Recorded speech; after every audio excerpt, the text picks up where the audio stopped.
자, 에베소서 이 5장 25절, 그러니까 21절부터 33절의 말씀은 하나님께서 하나님의 자녀들에게만 주시는 말씀이죠. 그리고 여기서 말하는 아내와 남편도 그리스도인들에게만 해당되는 자, 그리스도인 아내와 그리스도인 남편을 얘기하는 겁니다. 불신자를 전제로 하는 말씀이 아니기 때문에 이 말씀은 사실 엄밀히 얘기하면은 하나님을 믿지 않는 불신자들하고는 관계가 없는 말씀이에요. 그러니까 우리는 이러한 말씀을 통해서 이 말씀은 그냥 단순히 바울이 교회 안에 결혼하는 남자 여자에게 그냥 훈계조로 주는 말씀이라기보다는 이것은 교회와 관련이 되는 말씀이라는 거, 이걸 우선은 알아야 돼요.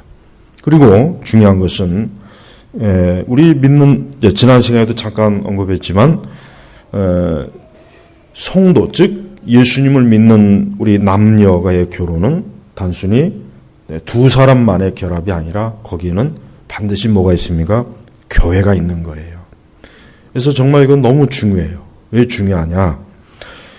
사실 오늘날 이제 교회에서도 이제 결혼하는 많은 우리 청년들이 있어요. 서로 교회 안에서 교제를 하고, 아니면 다른 교회 다니는 또 사람하고 또 결혼할 수 있어요.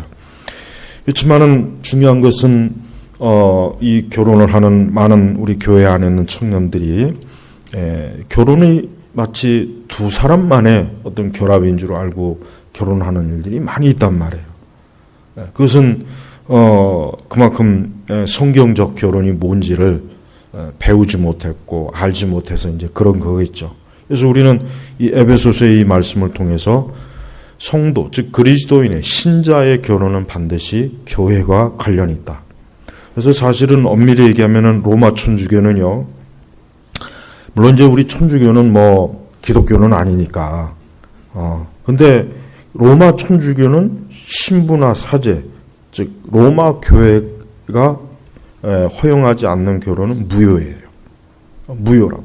그리고 결혼 자체가 성사이기 때문에 성당에서 결혼하지 않는 건 그거는 애초부터 어때요? 인정이 안 되는 거고, 그 두 사람은 어때요? 부부로서 그 성당, 교회의 이름 자체가 들어가질 않아요. 물론 우리는 결혼이 성사는 아니에요.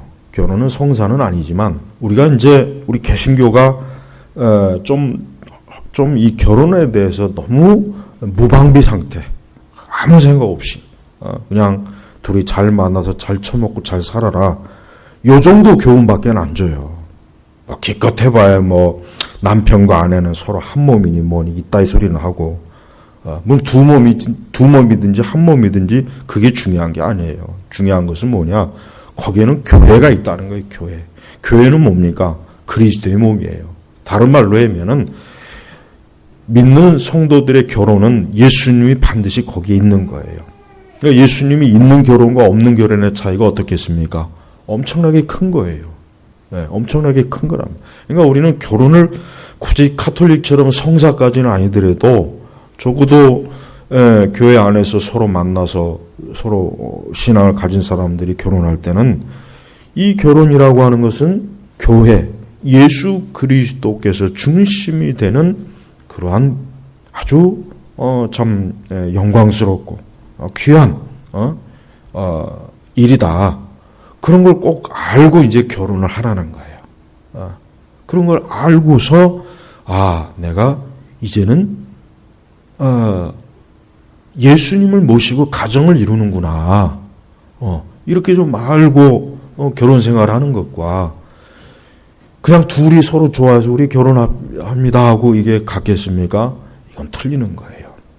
그래서 우리는 언제나 우리의 가정에는 예수님께서 우리의 가정에 늘 임재하셔서 그분이 진짜 우리 가정의 주인이시고 머리가 되시고, 그분이 우리의 결혼을 주도하신 분이고, 그분이 우리의 결혼을 끝까지 보장하시는 분이라는 걸, 그거를 알면서 결혼을 해야, 그래야 그것이 하나님께 영광을 올리는 것이고, 또 두 사람이 결혼하면서 살다가 어떤 어려움이 오고 고난이 오고 환난이 오고 참 그럴 때 그냥 단지 둘만 있는 것이 아니라 우리 가정은 예수님께서 함께 하시고 예수님께서 인도하시는 가정이라는 그 믿음을 가지고 있으면 얼마나 그 가정이 든든하고 안전하겠어요.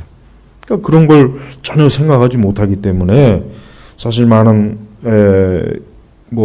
교회 다니는 사람들이 결혼을 했지만서도 이혼을 하는 경우도 굉장히 많이 있고, 그래서 참 온전한 가정을 그만 이루지 못한 그런 안타까운 일도 많이 있습니다. 그래서 어떤 누구든지 간에 이제부터 그리스도 예수 안에 있는 사람은 내가 결혼을 할 때는 그 결혼은 그냥 사람과 사람, 남자와 여자의 만남 그 이상 거기는 교회가 있고 거기는 바로 예수 그리스도께서 관여하시는 아주 거룩하고 신성하고 아주 중요한 일이라는 것을 꼭 명심을 하면서 결혼하고 가정을 이루어야 되는 거예요. 네. 그것이 바로 기독교적인 가정의 개념이고 결혼의 가장 중요한 것입니다. 네. 이거를 모르는 사람들은 아직도 하나님께서 우리에게 말씀하시는 결혼과 가정이 뭔지를 모르고 그냥 아무 생각 없이 결혼하는 거나 마찬가지예요. 두 번째 중요한 것은 성도의 결혼은 무엇보다도 거룩한 거예요. 그래서 26절에 보면은 이는 그리스도께서 교회를 물로 씻고 말씀으로 깨끗하게 하여 뭐라고 했습니까? 거룩하게 하시고 또 27절에도 뭐가 있습니까? 거룩하고 흠이 없게 하시려는 것이다. 자, 결혼을 앞두고 있거나 또 결혼을 한 우리 그리스도인 남녀는 꼭 명심해야 될 게 뭐냐? 그것은 뭡니까? 그것은 결혼에는 반드시 거룩함이 있어야 된다. 이게 중요한 거예요. 이 결혼이라고 하는 것은 그냥 사람이 모여서 살고 그저 자식 낳고 먹고 살고 가정을 그런 차원으로만 여기지 말고 이 믿는 성도들의 가정에는 무엇이 있어야 되냐고? 거룩해야 된다 이거예요. 거룩해야 된다. 하나님께서 기뻐하시는 가정의 조건 중에 가장 중요한 첫 번째는 거룩이에요. 돈도 아니고 자동차도 아니고 집도 아니고 다른 게 아니라 거룩이란 말이에요. 그럼 과연 오늘날 교회 안에서 결혼하는 남녀 청년들이 과연 자신들의 결혼을 할 때 가장 중요하게 여기는 것이 거룩이라는 걸 알고 결혼하는지 아니면은 집이 중요하다, 차가 있어야 된다, 뭐가 있어야 된다 이걸 중요하게 여기는지 한번 생각을 해봐요.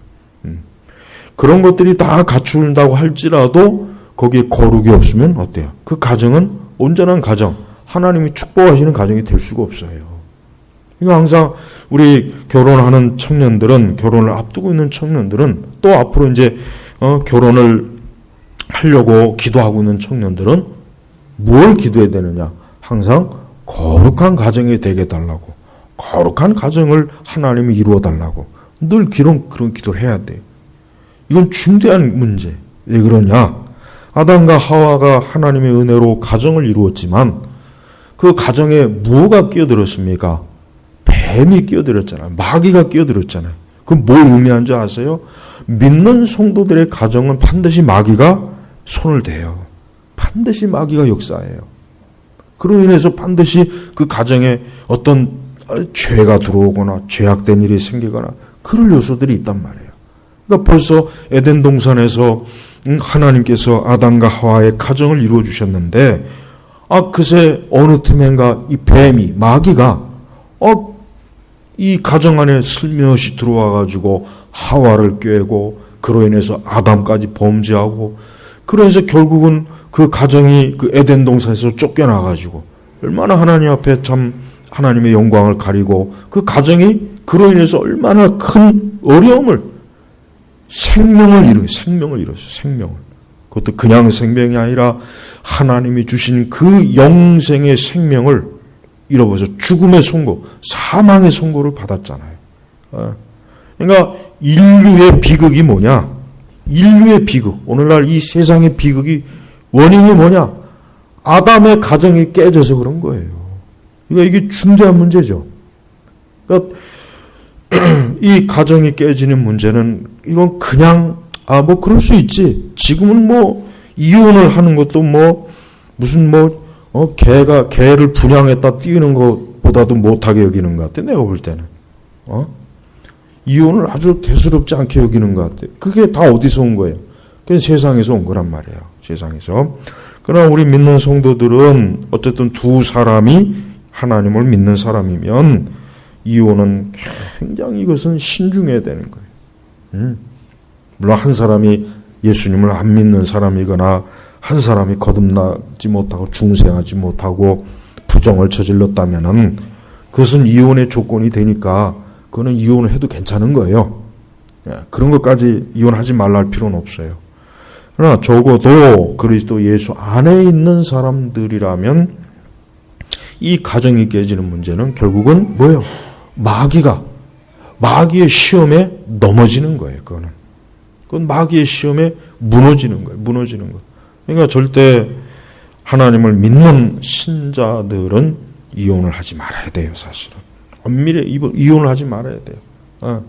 정상적인 어떤 조건에서 둘이 이혼할 어떤 성경에는 부정 그거 외에는 이혼의 요소가 안 돼요. 또 믿지 않는 남편이나 아내가 헤어지자 그러면 헤어질 수는 있어요. 그 외에는 성경에서는 이혼의 허락이 안 돼요.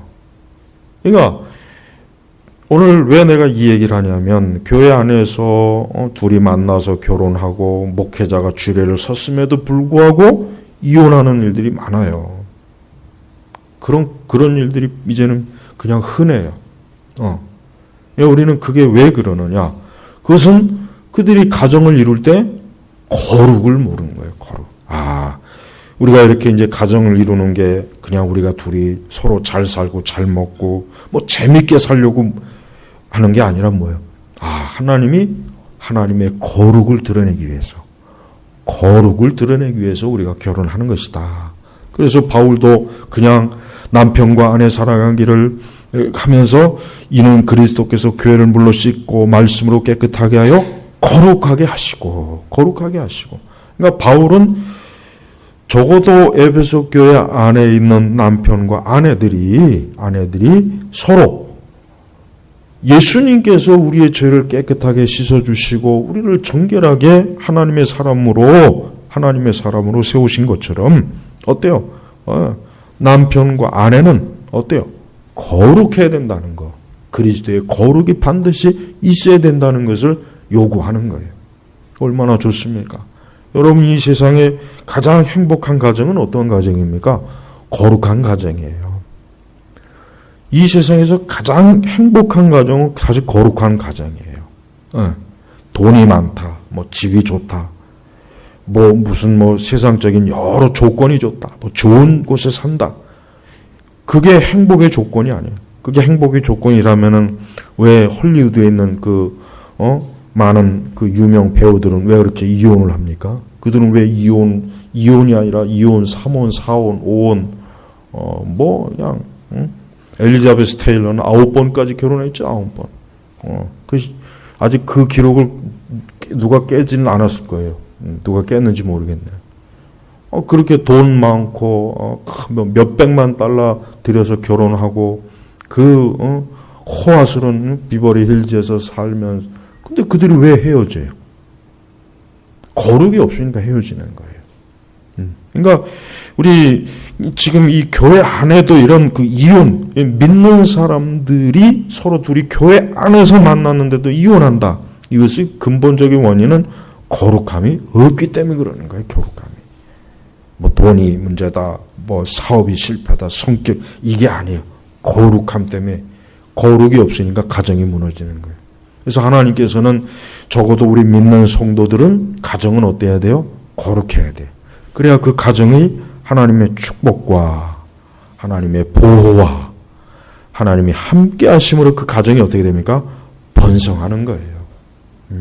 그러니까 우리 결혼을 한 이미 결혼한 우리 가정도 그렇고 앞으로 결혼을 생각하는 사람, 물론 결혼을 아예 안 하겠다는 사람은 상관없으니까 괜찮고, 결혼을 생각하는 우리 청년 남녀들은 제일 첫 번째 기도는 뭐냐? 거룩한 가정을 하나님 세워주세요. 꼭 그 기도를 해야 돼요. 뭐 큰 집 사게 해주세요. 뭐 차가 반드시 있어야 됩니다. 뭐 그런 기도는 하지 말라고요. 그런 기도는 하나님께서 아주 싫어하는 기도예요. 그런 기도는 영적인 기도가 아니잖아요. 근데 실상 교회 안에서 많은 기도하는 그리스도인들의 남녀 청년들 중에 과연 몇 명이나 얼마나 거룩한 가정을 하나님 이루어 주십시오, 이런 기도를 정말 진지하게 하면서 결혼을 준비하거나 결혼하는 사람이 있습니까? 거의 없을 것 같아요. 거의 없을 것 같아요. 내가 지난 시간에도 얘기했지만은 이렇게 이런 거를 이 주례 시간에 이걸 다 얘기해야 되는데 이런 걸 얘기 못하니까 내가 좀 마음이 안타깝더라고요. 그래서 다시 한번 얘기하지만 결혼을 2번 하는 걸 한번 진지하게, 결혼 예식을 2번, 결혼을 2번 하는 게 아니라 결혼 예식을 2번 해야 되는 거 아닌가, 막 그 생각이 진짜 많이 들어요. 그러니까 제발 이 거룩한 가정이 되게 해달라고, 거룩한 가정을 이루게 해달라고 그렇게 하나님 앞에 기도하면 하나님께서 마치 솔로몬이 하나님 앞에 지혜를 구했는데 하나님께서 네가 다른 걸 구하지 않고 지혜를 구했다고 해서 하나님 얼마나 기뻐했어요.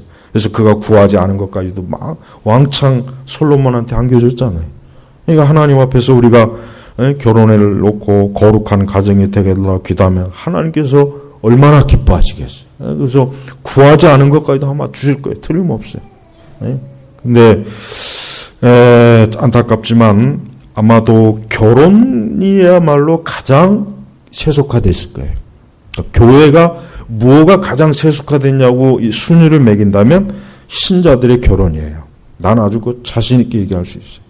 신자들의 결혼이야말로 가장 세속화됐어요. 이 말은 뭐냐면 불신자들과 전혀 다를 바가 없는 거예요. 그러니 참 이게 진짜 하나님께 영광 올릴 수 있겠는가 안타까워요. 그래서 이제라도 거룩하고 흠이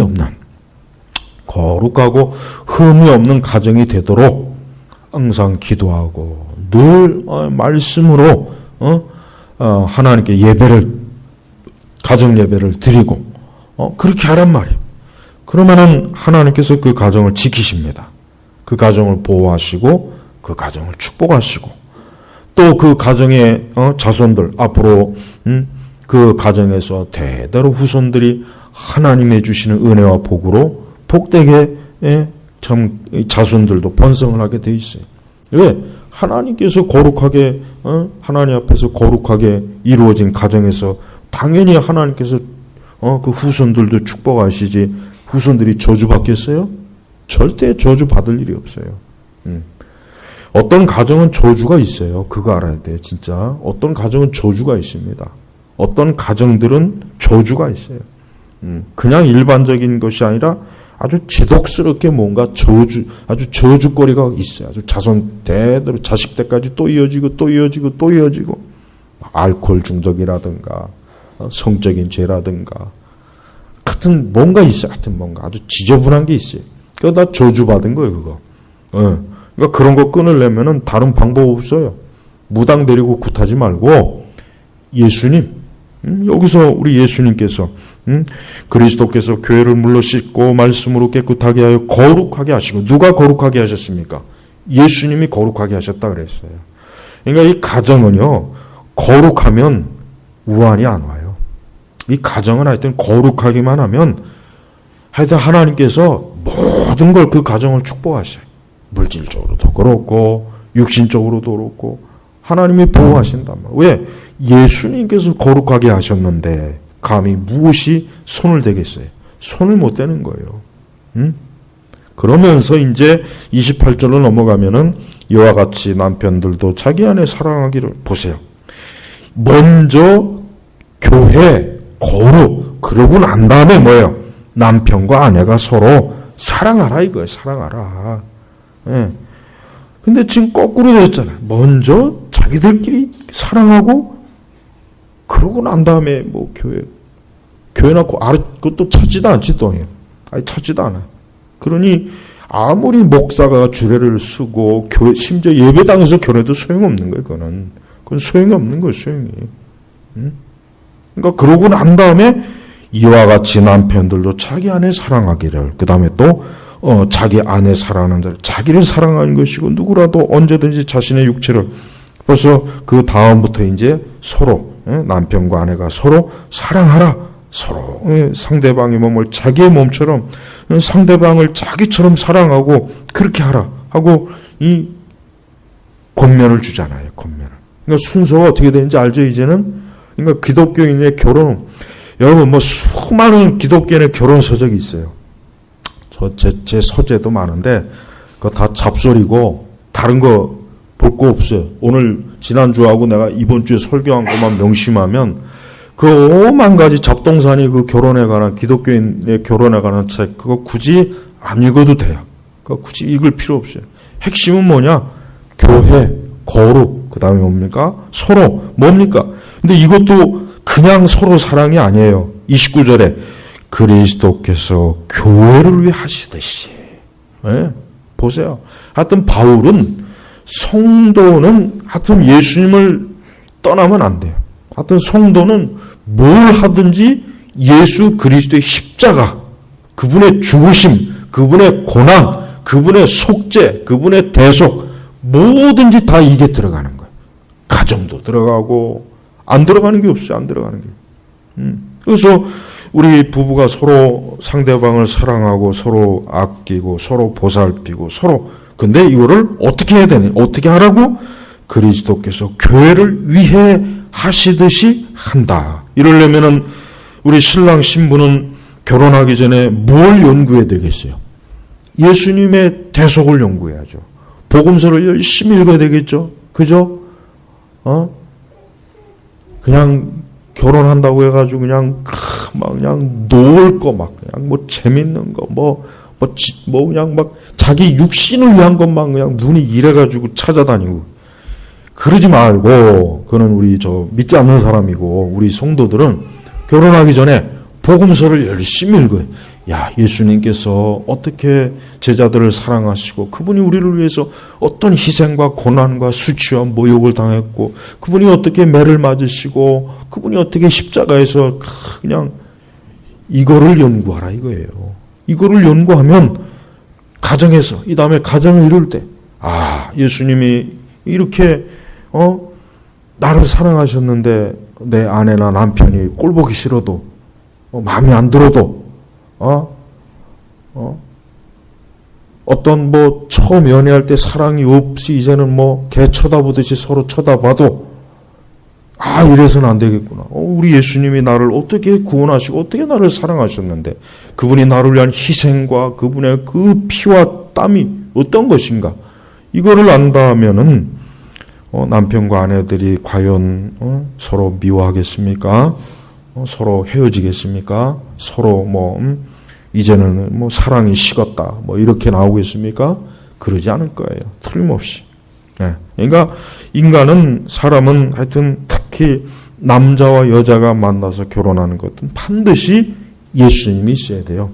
예수님 없으면 안 돼. 하여튼 예수님 없는 결혼은 그거는 저주받은 거예요. 저주. 진짜 결혼은 예수님 안 믿는 사람은 하지 말아야 돼. 정말. 오직 결혼은 예수님 믿는 사람만 해야 돼요.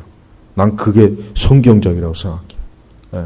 예수님 안 믿는 사람들의 결혼이라고 하는 건 솔직한 얘기로 그 결혼이 무슨 축복이 있을까? 그 결혼이 무슨 의미가 있을까? 그냥 육적인 의미는 많겠지만 영적인, 진짜 사람에게 있어서 이 영적인 의미는 없을 거라는 거예요. 없을 거라는 거. 그러니까 여러분, 예수님께서 교회를 위해, 예수님이 우리 성도를 얼마나 사랑하십니까? 우리에게 어떤 돈을 받고 예수님이 사랑한 게 아니죠. 은혜, 거저 주시는 하나님의 사랑이죠. 또 그분은 내 죄를 인해서 그분은 애매하게 고난받으신 거예요. 애매하게. 우리는 남편과 아내가 잘못을 했다고 해서 그 사람을 탓하지 말고 오히려 그 잘못을 내가 감당할 수 있을 만큼의 그런 게 사실 필요해요. 예수님께서는 내 죄를 당신의 죄로 삼았잖아요. 그죠? 그러고서 예수님이 죽으신 거예요. 사실 예수님은 죽을 이유가 없죠. 그분은 죄를 짓질 않으니까. 근데 그분이 왜 십자가에서 죽으셨는지, 대속, 내 죄를 뒤집어 씌운 거예요. 하나님께서 우리의 죄를 예수님에게 뒤집어 씌우고 너가 죽어라. 얘는 살리고 우리는 살리고 아들 대신 예수님이 죽어라 이건 거예요. 그러니까 여러분 우리는 남편과 아내가 서로 상대방의 좀 허물과 잘못된 거를 나의 죄로 여길 나의 죄로. 그게 바로 뭡니까? 그게 그리스도께서 교회를 위해 하시듯이 하는 거예요. 그게. 예. 너는 너고 나는 나다. 당신은 당신이고 나는 나다. 이건 기독교적인 게 아니에요. 그렇다면은 우리는 한 사람도 구원받을 사람이 없어요. 하나님께서 너희들의 죄는 너희들의 죄다. 나는 구원할 의무가 없다. 내가 왜 구원하느냐? 내가 왜 내 아들 독생자 예수님을 십자가에 고난당하게 하느냐? 그건 안 된다. 그러면 구원받을 사람이 다 한 사람도 없는 거예요. 그죠? 그러니까 지금 그리스도께서 교회를 위해 하시듯이 이것만 잘 묵상하면은 이 말씀만 잘 이해한다면 이 세상에 이혼하는 가정은 단 한 가지도 없을 거예요. 사실은. 적어도 우리 하나님을 믿는 우리 가정들만큼은 깨질 일이 없어요. 왜? 그리스도께서 교회를 위해 하시듯 뭐 더 이상 뭐 얼마나 뭐 더 이거보다 더 큰 사람이 어디 있고 이거보다 더 큰 희생이 어디 있고 이거보다 더 큰 은혜가 어디 있겠어요? 없어요. 세상 어디를 찾아도 없어요. 그러니까 여러분 항상 우리는 남편과 아내를 생각할 때 그리스도께서 교회를 위해 하시듯이 내가 사랑해야 되겠구나. 또 내가 용서해야 되겠구나. 이해해야 되겠구나. 그렇게 한다면은 사실은 문제될 일이 없어요. 오늘 이 말씀은 중요합니다. 결국은 이게 키예요. 그리스도께서 교회를 왜 하시듯이 이게 키예요. 이게 핵심 키예요.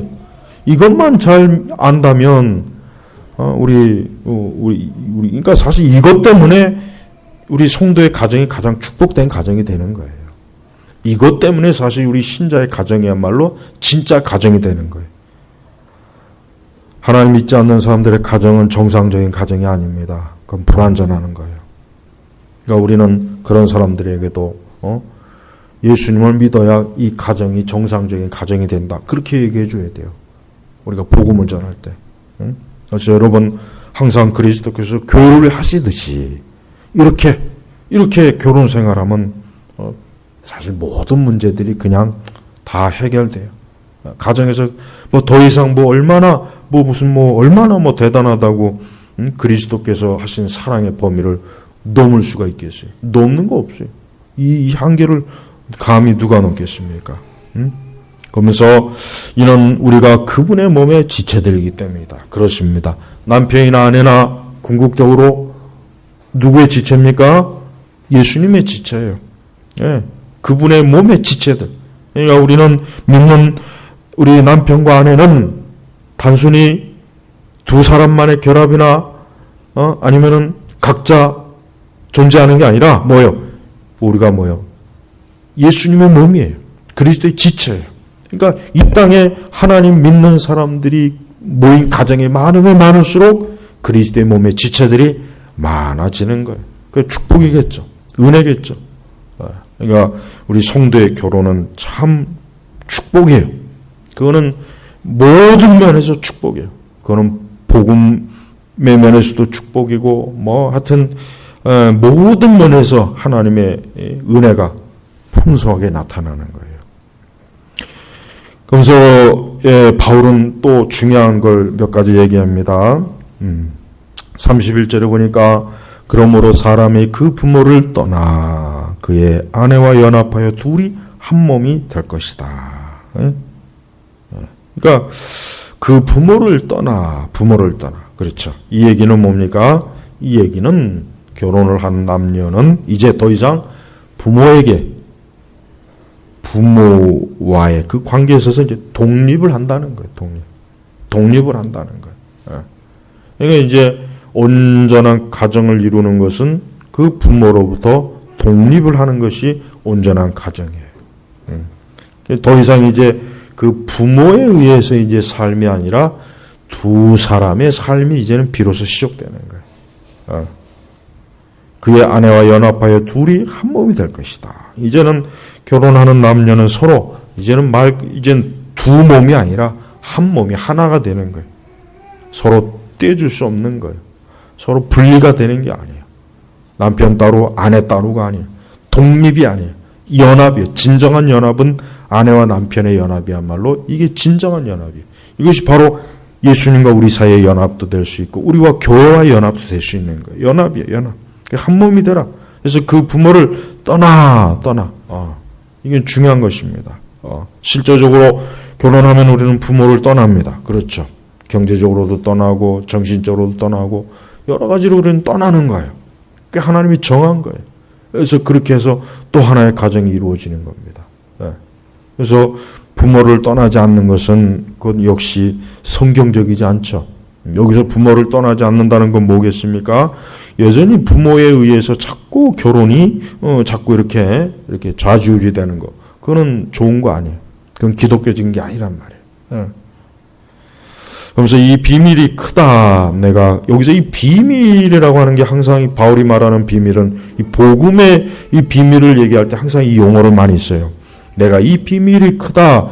내가 그리스도와 교회에 대해 말한다. 그래서 또 그리스도와 교회에 말한다. 그러니까 바울은 그냥 이 기독교인의 우리 성도들의 결혼이라고 하는 것이 정말 이 그리스도와 교회에 대해서 말하기 위해서 이것을 드러내기 위한 하나의 예로 들 수도 있어요. 사실은.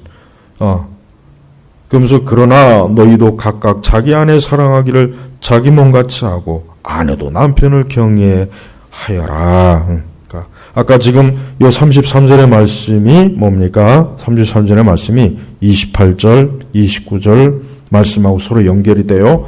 그러나 너희도 각각 자기 아내 사랑하기를 자기 몸같이, 남의 몸같이가 아니죠. 아내도 남편을 어때요? 경외하여라. 그러니까 이 기독교적인 결혼관이 가장 참 최고로 완전한 거예요. 기독교인의 결혼, 세상에 모든 이 세상에 많은 문화에 따라 종교에 따라 지역에 따라 여러 이 결혼이 있지만서도 이 기독교적인 결혼이야말로 가장 인간에게 있어서 완벽하고 완전한 결혼관이에요. 그러니까 정말 결혼에 대해서 제대로 알고 싶고 결혼을 제대로 하고 싶은 사람은 예수님 믿고 교회에 나와야 돼요. 그래야 완벽한 결혼을 할 수 있는 거예요. 그래서 각각 자기 아내 사랑하기를 자기 몸같이 하고, 그러니까 남편들은 자기 아내를 자기 몸같이 사랑하라. 그러니까 아내의 모든 것을 마치 자기가 자기 몸에 관심을 두는 것처럼 사랑하고, 자기만 잘 먹고 잘 처먹고 다니지 말고, 자기만 그냥 몸보신하지 말고, 자기 몸만 아끼지 말고, 아내를 자기 몸같이 사랑하라. 이 얘기는 뭐냐면 아내의 생명을 뭡니까? 남편이 책임지라는 거예요. 그 얘기입니다, 사실은. 그 얘기를 하는 거예요, 사실은. 그러니까 결국은 사람은 자기 몸, 이 몸에 뭐가 있습니까? 인간의 생명이 있단 말이에요. 그러니까 쉽게 얘기하면 남편은 아내를 위해서 자기의 생명을 바쳐라. 아내를 위해서 자기의 생명을 기꺼이 희생하라는 뜻이 바로 요 의미예요. 자기 몸 같잖아요. 딱 정확하게 그 의미라고 여러분 꼭 그렇게 알고 있어야 돼요. 그리고 아내도 남편을 경외하여라. 이 경외라고 하는 용어는 우리가 하나님을 경외하라는 용어하고 똑같은 단어예요. 쉽게 얘기하면은 아내는 남편을 개떡같이 여기지 말고, 무시하지 말고, 애완견같이 여기지 말고, 남편을 그냥 돌 쳐다보듯 소 쳐다보지 하지 말고, 경외하라. 그러니까 우리 시대는 이 페미니즘이 하도 극단적, 우리 한국은 아주 이게 참 문제가 많아요. 그죠? 문제가 많잖아요. 그래서 남편들이 점점 갈수록 가정에서 참 주권이 사라져요, 주권. 이 남편을 하도 그냥 흑살이 껍다구로 알아가지고, 이거 할 때 그냥 똥으로 알아가지고, 남편을 너무 이게 참 우습게 여겨. 이건 아주 잘못된 거야. 근데 이게 이제 하루아침에 된 게 아니라 우리 사회가 어느 순간부터 이게 그렇게 됐어요. 그래서 더 이상 뭐 집에서 큰 소리 치는 남편은 가장 용감한 남편이 나가죠. 어떻게 감히 집에서 큰 소리를 낼 수 있느냐. 그 참 용감하다. 진짜 진짜. 아내보다 더 크게 소리를 칠 수 있는 남편은 진짜 영웅이에요, 영웅. 우리 교회도 그런가? 우리 교회도. 아내가 큰 소리 한번 치면 그냥, 강아지 새끼가 겁나갖고 어디 숨는 것처럼. 근데 성경은 아내도 남편을 경외하여라. 이 얘기는 뭡니까? 그만큼 남편을 떠받들어라. 우러러봐라. 마치 우리가 하나님을 경외한 것 같이 그렇게 하라는 의미예요, 사실. 그러니까 이게 지금 굉장히 심각한 거예요. 그러니까 뭐 꼭 경외까지 해야 되냐 막 이렇게 하면 안 돼. 이거 성경에 그렇게 써 있으니까. 그러니까 우리 교회 안에 있는 우리 그 남편을 가지신 분들은 여자분들은 이 말씀을 이게 하나님 말씀이기 때문에 이 말씀을 좀 진지하게 잘 생각해요. 잘 생각해요. 나는 남편을 경외하고 있는가? 경외. 아마 이게 거의 지금 이런 말은 교회에서도 이게 우리 시대 교회는 이런 말도 이해를 못할 거예요. 이해가 안 될까? 이해할 수 있는 시대가 아니에요, 지금.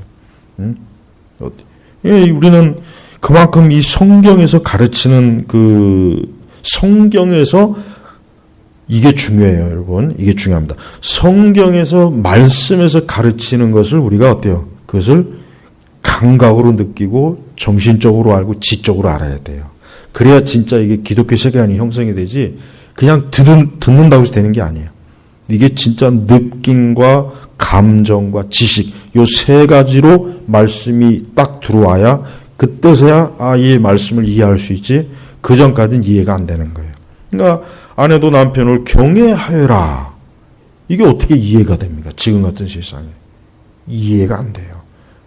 하지만 우리가 하나님을 경외한다. 그리스도를 경외한다. 그것만 생각한다면 하나님께서는 아내들이 남편을 그렇게까지 섬기라. 그렇게까지 이렇게 모시라고 할 정도로 이게 하나님 그렇게 정하셨구나. 질서를 이렇게 알아야 되는 거예요.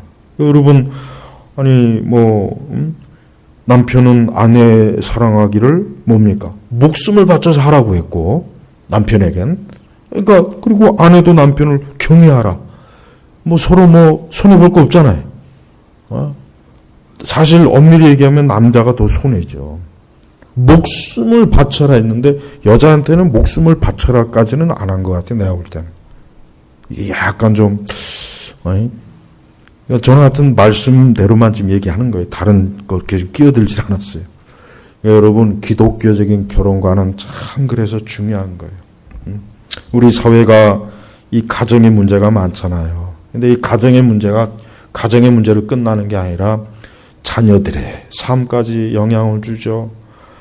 그것이 결국은 사회적인 또 문제까지 형성이 되죠. 그러니까 한 나라가 정말 온전하려면은 그 가정이 건강해야 돼요, 진짜.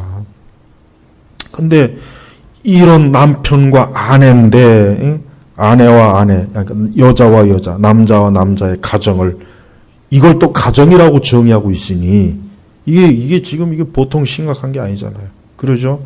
그러니까 동성애도 그렇고 동성 결혼은 이거는 성경적으로도 이거는 허용이 안 되는 거예요. 이건 정말 이거는 사람이 재앙을 받는 거예요. 재앙을 받는 거. 근데 지금 이제 제가 볼 땐 이러한 추세로 가면 이제 동성 결혼도 이제 아마 이제 허용해야 될 그 시대가 되지 않았을까. 이제 그런 것까지 막 밀어붙이잖아요, 지금. 큰일입니다.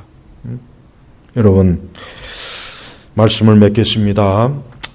아무리 이 세상이 지멋대로 가고, 서로 가정도 엉망으로 하고, 동성간에 서로 결혼도 하고, 남편과 아내가 서로 우습게 여기고, 서로 그냥 아주 그렇게 그런, 풍조가 유행하는 세상일지라도 하나님께서 뭡니까? 너희는 그렇게 하면 안 된다는 거예요. 너희는 반드시 이 말씀대로 하라는 거예요. 이 말씀대로 너희가 남편과 아내, 가정, 교회 반드시 그렇게 하라. 이게 하나님이 정한 질서. 이래야 사람이 복을 받는 거예요. 이래야 가정이 축복을 받고 이래야 정상인 거예요.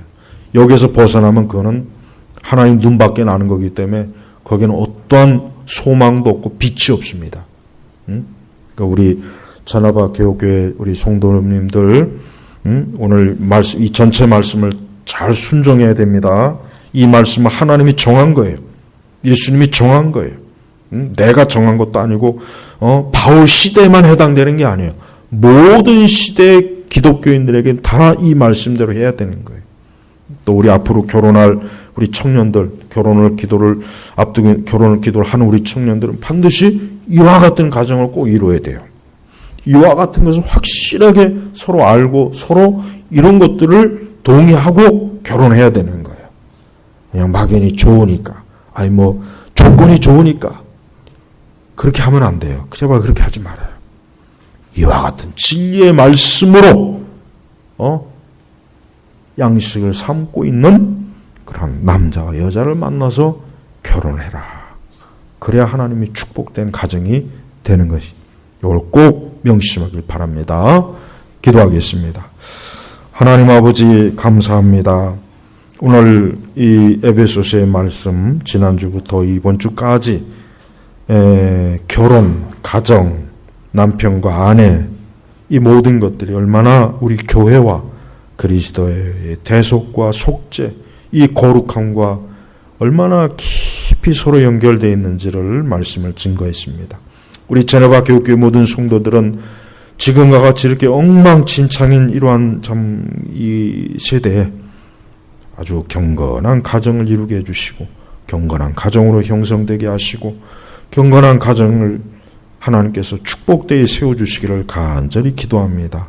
살아계신 우리 주 예수님의 이름으로 기도 올렸습니다. 아멘.